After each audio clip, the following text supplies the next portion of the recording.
പ്രിയപ്പെട്ട കൂട്ടുകാരെ, ഞാനൊരു കഥ പറയാം. നല്ല രസമുള്ള കഥയാണ്. ഒരിക്കൽ നടന്നു പോകുകയായിരുന്നു. ഒരു വീടിന്റെ മുറ്റത്ത് ഒരു പുള്ളിമാല കെട്ടിയിട്ട് കണ്ടു.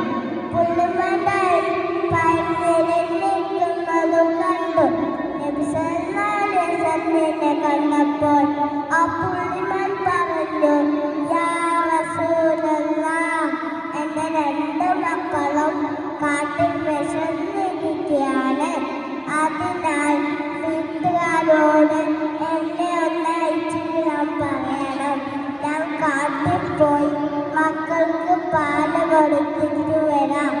ഇത് കേട്ട് നബി സല്ലല്ലാഹു അലൈഹി വസല്ലം വീട്ടുകാരോട് ചോദിച്ചു. വീട്ടുകാർ സമ്മതിച്ചു. അതിനാൽ അയച്ചു വിട്ടു. ആ പുള്ളിമാൻ ഓടിച്ചെന്ന് മക്കൾക്ക് പാല് കൊടുത്തു. എനിക്കത് തിരിച്ചു വന്നു. ആ പുള്ളിമാൻ എനിക്കത് തിരിച്ചു വന്നു. അതിനെ കെട്ടിയിടുന്ന സ്ഥലത്ത് അത് വന്നു നിന്നു. നബി സല്ലല്ലാഹു അലൈഹി വസല്ലം അത് കണ്ടുവെങ്കിൽ സങ്കടം വന്നു. നബി സല്ലല്ലാഹു അലൈഹി വസല്ലം ആ പുള്ളിമാനെ വില കൊടുത്ത് മേടിച്ച് അതിനെ കാട്ടിലേക്ക് പറഞ്ഞയച്ചു. ഇപ്പോൾ കൂട്ടുകാർക്ക് മനസ്സിലായി നബി സല്ലല്ലാഹു അലൈഹി വസല്ലം എത്ര ദയാലുവാണെന്ന്. ഇത്രയും പറഞ്ഞുകൊണ്ട് ഞാൻ എൻ്റെ കൊച്ചു കഥ നിർത്തുന്നു. അസ്സലാമു അലൈക്കും.